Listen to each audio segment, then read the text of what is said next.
Assalamualaikum warahmatullahi wabarakatuh, kawan-kawan Sebalo Channel. Kembali ketemu dengan Bang Uje di sini. Nah, kali ini Bang Uje tidak sendirian. Bang Uje bersama dengan abangnya Bang Uje dan temannya Bang Uje juga, termasuk salah satu penasihat hukum Bang Uje di Indonesia. Siapa lagi kalau bukan dia, Bang Zakarias. Apa kabar Bang? Baik, berbaik. Kok udah pelontos sih Bang? Sorry, Kata orang kalau pelontos itu nambah gantengnya. Ya laki-laki harus ganteng ya kan, Sebalo Channel. Kalau cantik kan susah Bang ya. Ya, Sehat Bang ya. alhamdulillah. Nah, kawan-kawan Sebalo Channel, kali ini kami ada di kebun Bang Jack ini. Dia adalah pengacara. Bagi saya dia satu-satunya pengacara yang sudah lama. Ya Bang ya. Semenjak tahun apa Bang? Alhamdulillah udah 20 tahun. 20 tahun. Ya. 20 tahun berarti setengah dari umur saya kan? Ya, Sekarang. betul. 40 ya. Kalau ya Bang, betul Bang ya. Jadi ini agak santai, kami ada di kebun. Bang Jack ini punya kebun di sini dan ya menghabiskan waktu-waktu di sore hari. Tadi juga kebetulan ketemu dengan beliau. Bang, ini kita kan lagi musim pilkada nih Bang. Ya. Nah, kan kebetulan Abang bukan orang politik, cuman kan Abang pasti paham dengan dunia politik. Bukan orang politik tapi paham dengan dunia politik. Ya, Saya yakin sedikit. itu kan. Sedikit. Bang, kita kan ada 4 calon nih Ya. yang kemarin sudah mendaftar kan. Mudah-mudahan itu lolos semua. Ya. Itu ada Kajot dengan Carlos, kemudian Darwis dengan Panji Rizal pasangannya, kemudian ada Andi Mek dengan Alio, kemudian ada satu lagi Herman Ipo dengan Bang Yohanes Bakti. Dan Abang sebagai tokoh di sini sudah lumayan lama, pastinya juga lahir di Bengkayang kan Bang ya. Ya, betul. Kalau analisa Bang sendiri dengan masing-masing calon ini gimana lah Bang untuk Ya. terutama melihat Kalau kita lihat semua kandidat punya potensi yang sama. potensinya sama? Ya, kalau Darwis dia berpengalaman sebagai ketua DPRD dan sekarang menjabat sebagai anggota DPRD provinsi. Kalau Pak Kajot dia juga mantan ketua DPRD, juga sekarang menjabat sebagai ketua DAD Bengkayang. Kemudian kembali ke Pak Yohanes Pasti, dia juga mantan ketua DPRD. Jadi ada 3 mantan ketua DPRD yang bertanding. Yang bertanding Ya. Terus yang terakhir Pak Andi Mek, dia seorang pengusaha yang cukup berhasil di Bengkayang. Kemudian dalam kesehariannya juga dia cukup sosialisasi sosialnya juga cukup baik. Cukup baik. Ya, terus wakilnya juga Pak Aliong, dia mantan anggota dewan. Itu semua punya peluang yang sama. Kalau Herman Ipo sendiri Bang, kan dia calon bupati. Oh iya, Herman Ipo. Herman Ipo juga punya peluang yang sama. Pertama dia warga Bengkayang asli. Yang kedua dia sudah teruji sebagai anggota DPRD provinsi mewakili Bengkayang Singkawang. Jadi itu membuktikan bahwa beliau juga punya potensi yang sama dengan yang lain. Berarti kalau potensi mereka tidak kita ragukan lagi. Tidak diragukan. Dan mereka juga punya kualitas, punya nilai jual, juga punya sisi akademisi yang cukup bagus. Dan hampir semuanya hampir sama lah. Kalau kita lihat dari kepolitikan Bengkayang Bang ya, Ya. ini kan ada wilayah Bengkayang ini kan ada wilayah atas, tengah dan bawah ini. Ya. Analisa Bang sendiri lah. Kalau kita berkata siapa yang kuat, mungkin semua kuat. Ya. Jadi mungkin adalah plus minusnya itu. Atas itu siapa yang plus minusnya, Ya. bagian tengah ini siapa, ya kan? Maksudnya perorangan itu ya, per kandidat nih. Per kandidat. Ya. Nanti ini kita bahas dulu yang bupatinya. Ya. Nanti kita mau bahas wakil. Ya. Kalau kita lihat dari Pak Kajot, sisi positifnya ya cukup banyak. Dia sudah berkuat di masyarakat, contoh misalnya rumah betang. Rumah betang. Ya, rumah betang. Itu walaupun itu anggarannya dari daerah, tapi kan inisiatif dari beliau yang Eksekusinya ya. ya. Kemudian sisi negatifnya, pikir ya sudah untuk diketahui lah, susah lah untuk kita cari sisi negatifnya. Nah, terus Pak Darwis, dia sebagai tokoh dan juga anak tokoh juga dia.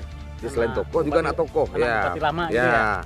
Artinya ketokohan ya. orang tua juga berpengaruh terhadap ketokohannya. Jadi peluangnya juga hampir sama. Bersama. Nah, sisi positifnya dia juga cukup baik di masyarakat. Sisi negatifnya ya itu sementara kita lihat tidak ada lah. Tidak ada lah. Ya. Nah, terus Herman Ipo. Herman Ipo juga sama. Punya potensi yang sama juga. Dia punya keluarga yang besar di Bengkayang. Lahir di Bengkayang Lahir di juga, Bengkayang ya. Kemudian ketokohan juga sudah teruji sebagai anggota DPR, ya kan? Negatifnya juga saya lihat juga sulit ditemukan. Ya. Terus yang terakhir, Andi Mek. Andi Mek jelas orangnya seorang pengusaha yang sukses. Dia juga banyak membantu kalangan bawah. Nah, dia juga pernah memberikan beasiswa beberapa mahasiswa. Nah, itu sisi positifnya, ya kan? Dan dia seorang pekerja keras. Karena setahu kita waktu Pak Andi memulai bisnis, dia dari nol.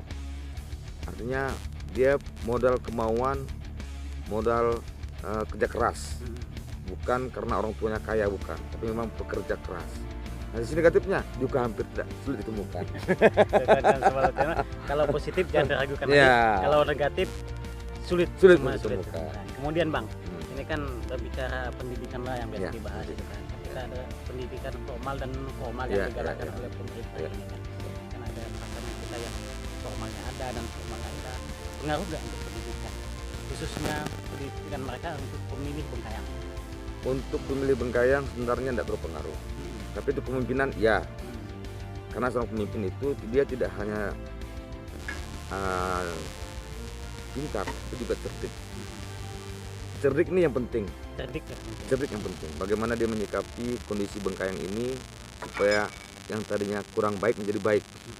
Nah, bagaimana yang sudah baik menjadi lebih baik. Nah, Tapi pendidikan itu tidak berpengaruh mempengaruhi- kepada pemilih. tidak berpengaruh pada pemilih Ya. dan tidak berkorelasi dengan kecerdikan gitu ya, pendidikan Jadi tidak pengaruh. tidak pengaruh ya. Bisa saja orang yang pendidikannya non formal aja ya, bukan formal, tapi dia cerdik. Cerdik Bisa. bisa. Bisa. Contoh kita lihat Pak Semester Taudang misalnya, Nah, ya kan? ya. Kita lihat mungkin dia pendidikan akademisinya terakhir inilah mungkin dia doktor atau master gitu ya. Tapi awal-awalnya kan memang dia pendidikannya ya Non-formal. non formal. Tapi dia cerdik dalam memimpin suatu organisasi. Contoh dia punya partai, mampu memimpin partai. Dia pernah ketua DPD, mampu dia memimpin DPD.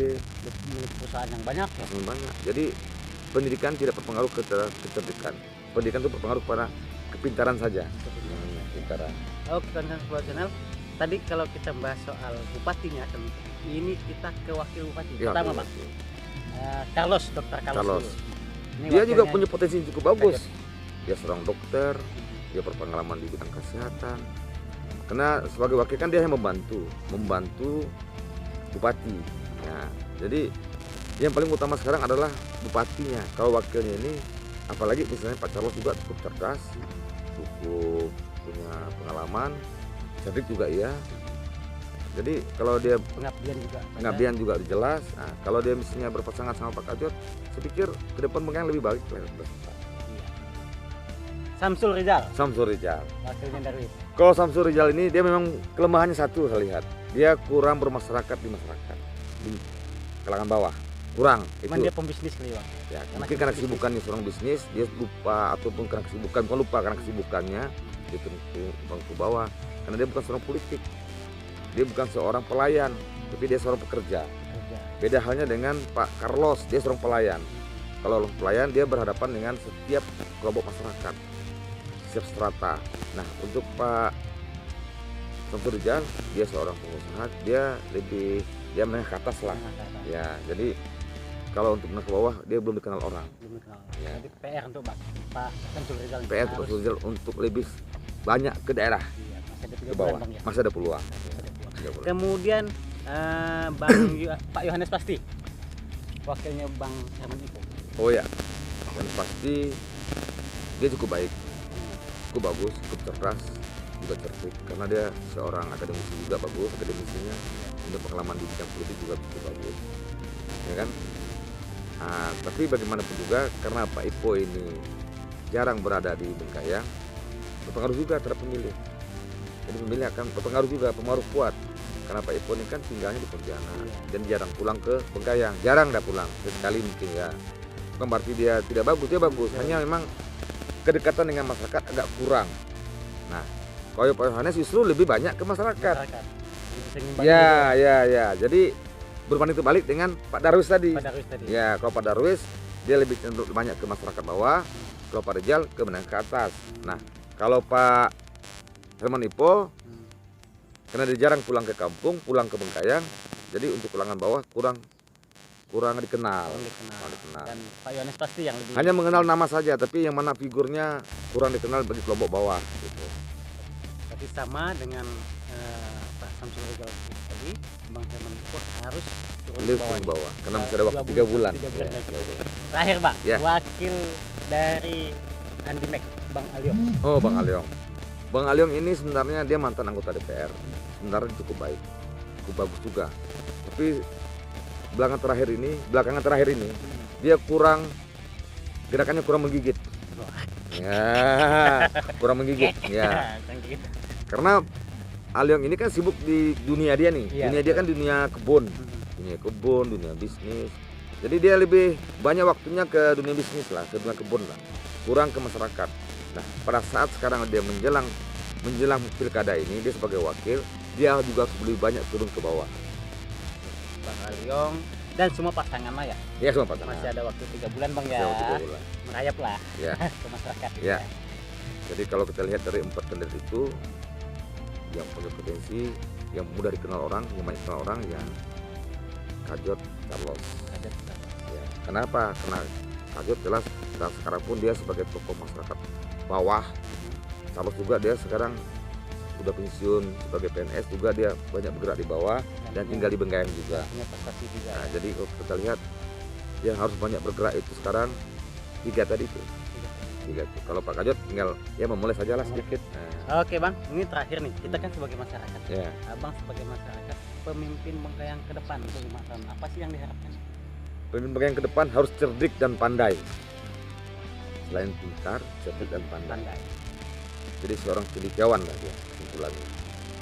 Dia harus bisa melihat situasi di kondisi Bengkayang saat sekarang ini.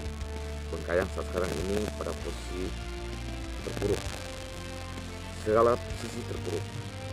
Posisi ekonomi, pemerintahan, ya hampir semua sisi terpuruk. Jadi seorang pemimpin, seorang bupati Bengkayang ke depan, dia harus bisa seorang manajemen yang baik. Bagaimana manajemen daerah yang sudah terpuruk ini menjadi lebih baik. Sebagai seorang hukum, nasihat Abang untuk mereka. Menurut saya sebagai orang hukum, kalau saya mau menjadi bupati, berhati-hati dalam membuat keputusan. Karena apapun keputusan kita buat akan berdampak ke hukum, apakah negatif atau positif. Ya, kita berharap dampak yang dibuat oleh mereka itu dampaknya positif bukan negatif. Terima kasih Abang saya. Ya. Nih, mantap. Jadi kami di sini bukan orang politik, tidak masuk dalam partai politik. Kami cuma memberikan analisa awal untuk 3 bulan ke depan, dan kawan-kawan Sebalau Channel bisa mengambil langkah, dan juga para kandidat juga bisa mengambil langkah yang menguntungkan untuk masyarakat. Ya. Oke, makasih Abang saya. Ya. Makasih kawan-kawan Sebalau Channel. Assalamualaikum warahmatullahi wabarakatuh.